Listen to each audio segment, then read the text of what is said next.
Alors, on va faire un commentaire des textes que nous avons entendus, qui sont très, très riches et qui sont vraiment dans le thème de la parole de Dieu. D'abord, l'Épître de Paul aux Corinthiens commence bien.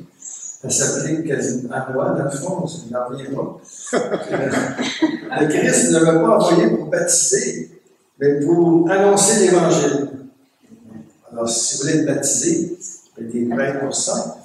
Il faut baptiser en cas de danger aussi, mais pour annoncer la parole, par exemple, ça fait partie de la vie.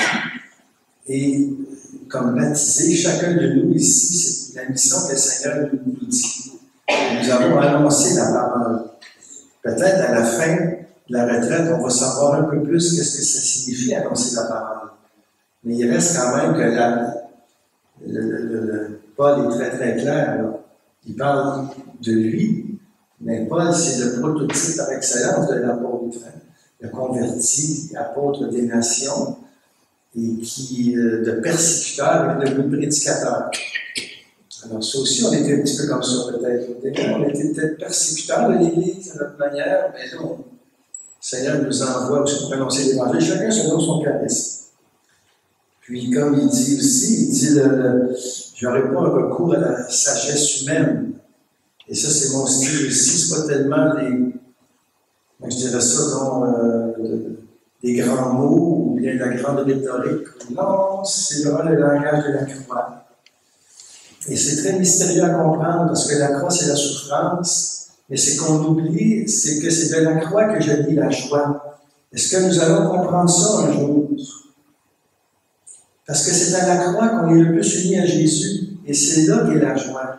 Je le vis, moi, fortement, et surtout avant les retraites, parce que je suis sur la croix. Je le dis en toute simplicité, là. Et à un moment donné, c'est là qu'est la joie. Parce que la croix nous décentre de nous, nous vide de notre ego pour que le Christ prenne toute la place. Ça vaut bien des thérapies, ça coûte pas cher. C'est le travail de l'esprit. Parce que le langage de la croix, il est folie pour ceux qui vont à leur perte, et il est salut pour ceux qui comprennent. Hein? Et les croyants, par cette folie, justement, il a plu à Dieu de sauver les croyants par cette folie qu'est la proclamation de l'Évangile. Il revient là-dessus. C'est vraiment le thème, dans le fond.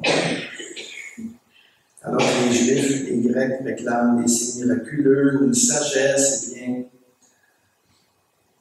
nous, en fin de compte, c'est un Messie crucifié, qui est scandale. Mais la vie, elle est là. La vie, elle est là. De la croix, je dis la joie. C'est la semence. La croix, elle plante ses racines en nous. La croix, c'est la charpente qui tient tout notre être. Et on va la fêter, la croix glorieuse, le 14 septembre. C'est quoi la croix? Petit exemple. Comme je vous ai dit, des fois, avant les retraites, tout ça, puis, à un moment donné, j'avais comme des pensées négatives. Je me suis réveillé très tôt ce matin. Qu'est-ce que je fais ici? Puis tout ça, telle affaire. Puis c'est pas l'Esprit Saint, ça. Critique, puis les choses de même, puis c'est pas mon style non plus. Je sais bien que je l'avais dit à mon épouse, dans ce temps-là, du JAPS avec Pierre Archange, c'est des tentations. C'est parce qu'il y a énormément de délivrance qui vont avoir lieu durant cette retraite. Donc, j'ai voulu faire mon temps d'oraison, comme je fais tous les matins, aller ici devant le Saint-Sacrement. C'est le fun. Et j'ai pris une parole. Le Seigneur, tu vas me dire la parole. Imaginez ce que j'ai eu. De toute façon, on ira à l'Évangile, là, mais on a jusqu'à lundi pour le temps. Et du cher enfant, je ne te demande pas de grande mortification. Les sacrifices qui me plaisent sont inspirés par la charité, comme renoncer à une parole blessante, à un jugement téméraire,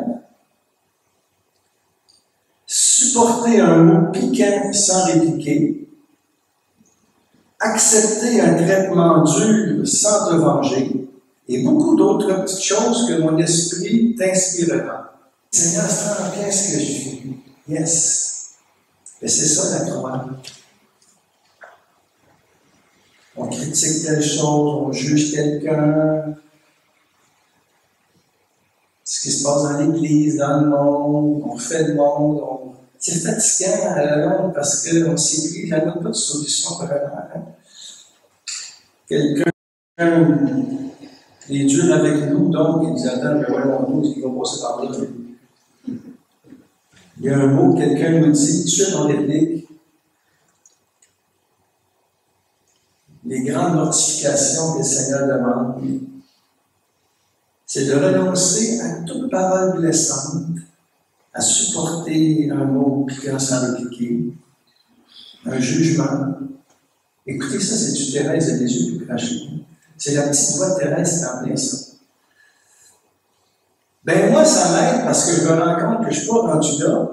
Puis là, je sens que la joie m'envahit parce que le Seigneur lui-même, à cause de ça, il me prend dans ses bras. On va y arriver, Jacques.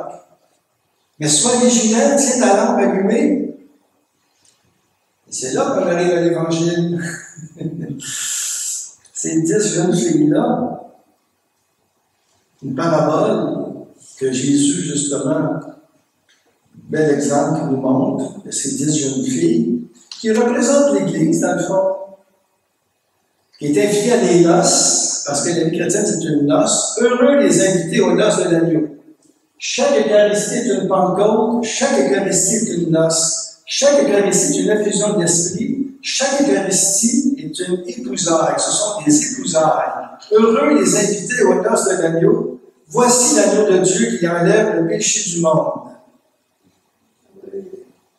Comme disait un enfant, justement, il y a un enfant qui disait, Seigneur, je suis ravi de te recevoir, mais dis cette parole, je sais bien. Ça, c'est du beau. Mais c'est vrai qu'on n'est pas digne. On pourrait dire aussi, je suis ravi de te recevoir, Seigneur. Et ils sortent à la rencontre de l'époux. L'époux, c'est Dieu. Dans la Bible, ça traverse ce thème-là. D'abord, le grand thème de la Bible, la parole de Dieu, qui semence, mais c'est l'alliance. C'est le grand thème qui traverse toute la Bible. Dieu fait alliance avec nous dès le début. Adam va briser ça, Ève et Abraham va le reprendre et tout ça, et puis cette alliance-là va toujours être reprise jusqu'à la nouvelle alliance où le Christ va sceller par son sang l'alliance définitive qui nous épouse à Dieu. On parle de baptême, mais nous sommes justement les épousés de Dieu. Et donc l'époux, c'est très beau. Dieu est Père et époux.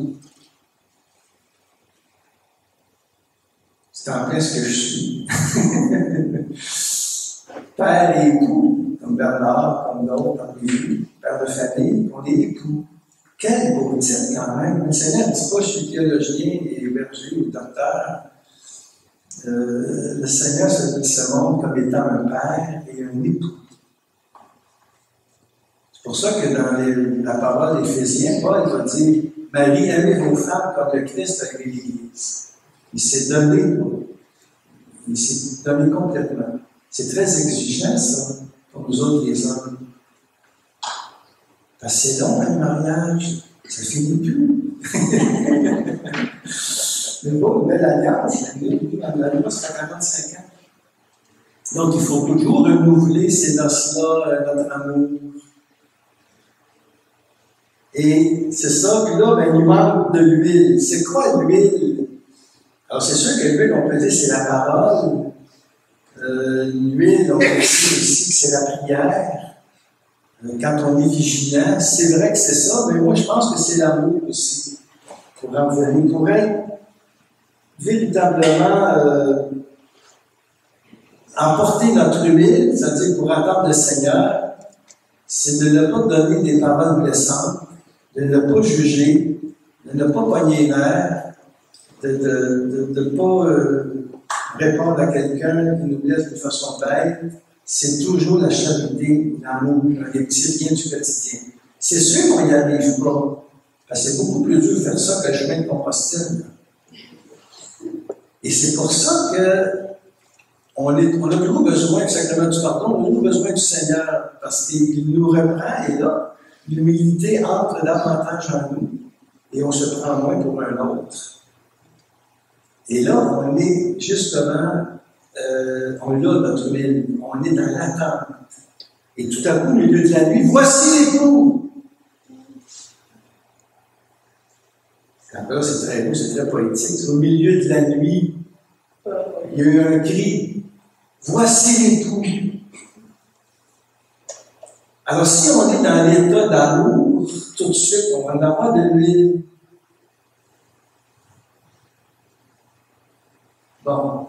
Ce qui est un peu raide dans cette parabole-là, c'est que nos pauvres, les 5 autres jeunes filles, n'ont pas été prévoyantes. Puis il dit, ben, donnez-nous de cette huile-là, puis nous autres, on va, pour pas que nos lampes s'éteignent. Les prévoyantes, ils disent, mais cela ne nous suffira pas. Et pour vous, alors, pour nous et pour vous, donc, allez en acheter chez les marchands. C'est la parabole que Jésus dit, bon, c'est étonnant, Jésus aurait pu dire, partagez votre huile pour qu'il y en ait les autres aussi. Non, ça aurait été la salle de chic, pas en tout. Ils n'en ont pas, tant pis pour eux autres. Allez chez le marchand, eux autres, on n'a pas de temps, que si tu veux, on n'en a pas assez, puis ils vont nous en manquer. Qu'est-ce qu'il veut dire, le Seigneur, par ça? Ça veut dire qu'il faut être patient. Il y a toujours le moment d'aller chez le marchand, il y a toujours le moment d'acheter de l'huile, mais le jour du jugement, nous, on ne sait pas. Parce que c'est ça que ça veut dire, là. À un moment donné, c'est les noces, c'est la fin. Voici l'époux. Puis là, il y a le jugement. Ça veut dire qu'il faut être patient dans l'attente de la venue du Messie, dans l'attente du venu de l'époux. L'attente du royaume. Il faut être patient. Et en étant patient, bien, l'huile, on va en avoir au fur et à mesure. Mais des fois, on a l'impression qu'on n'en a pas gros. Hein? On manque d'huile, on tombe en panne. Ça peut être l'huile, comme je vous ai dit, ça peut être la parole de Dieu, ça peut être la prière, l'amour, et on tombe en panne.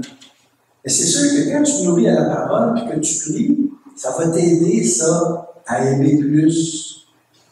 Ça va t'aider à, le Seigneur, par son esprit, va justement infuser son amour en toi. Et quand le signe va arriver, ou quand tu vas sentir que c'est l'époux qui vient, suite à une maladie, à une croix, ou la mort, ou quelqu'un de tes proches, bien, tu vas être prêt. Tu vas être prêt. Celui était prêt à entrer avec lui dans la salle des noces. Et la porte fut fermée. Les autres, arrivant à l'autre, le Seigneur lui dit, je ne vous connais pas. Alors, il est question de jugement là-dedans, là. C'est le jugement dernier, là. Donc, il faut sentir très, très petit, très pauvre, avoir besoin du Seigneur, il faut crier vers lui, c'est une question sur lui. Et comment on crie vers lui? En vivant l'oraison tous les matins. Bon, il revient encore avec qu'est-ce que vous voulez? C'est ma maman. Vous en avez parlé l'année passée, probablement. Parce que c'est là que tu refais ton huile, c'est là que ton âme est renouvelée dans ce temps de cœur à cœur, de silence, où tu as l'impression que tu n'es rien, mais le Seigneur est tout pour toi. Qu'est-ce que vous voulez que je vous dise? Et c'est pour ça que ça se termine la parabole sur cette parole très forte. Veillez, car vous ne savez ni le jour ni l'heure. Ben, prenons votre chance, faisons nos réserves, aimons, prions, méditons la parole. C'est pas compliqué. On médite la parole, c'est l'huile, c'est la semence en nous. On prie, à ce moment-là, ça nous donne la force d'aimer et on aime. Et là, à ce moment-là, on est toujours prêt quand le Seigneur va arriver, parce que le Seigneur reconnaît les siens. Et ça ne veut pas dire que les autres sont damnés, puis c'est pour ça que la parabole dit, là, il ne vous connaît pas. Après, il faut qu'il passe un petit bout de temps au purgatoire, et puis à un moment donné, ils vont être purifiés. Le purgatoire, c'est comme un salon de beauté. En fait, c'est une grande miséricorde du Seigneur, c'est pas une punition, le purgatoire. C'est un état où, justement, ton âme, en fin de compte, est en état d'attente. Tu sais que tu es sauvé. Il n'y a pas de désespoir dans le purgatoire. On sait. On en parle très rarement du purgatoire. Mais là, je trouve que c'est vraiment un endroit de miséricorde, plus un état d'être où c'est l'amour qui nous purifie. On veut tellement aimer Dieu, on veut tellement qu'il est, dans le fond, on veut tellement l'aimer qu'on n'est pas capable et on souffre de ça. Mais c'est ça le purgatoire. Jusqu'à un moment donné où, à force de vivre la croix, de prier le Seigneur et de prier, tu deviens prêt pour le voir face à face. dans sa béatitude. Alors ça veut dire qu'il faut vraiment avoir un cœur d'enfant, il faut se sentir très petit, très pauvre, très humble et attendre tout de Dieu. C'est lui. Donc quand il dit « Voici l'époux », on y va. Voici l'époux, on y va. Amen. Avec nos réserves d'huile, de prière d'amour et de la parole de Dieu.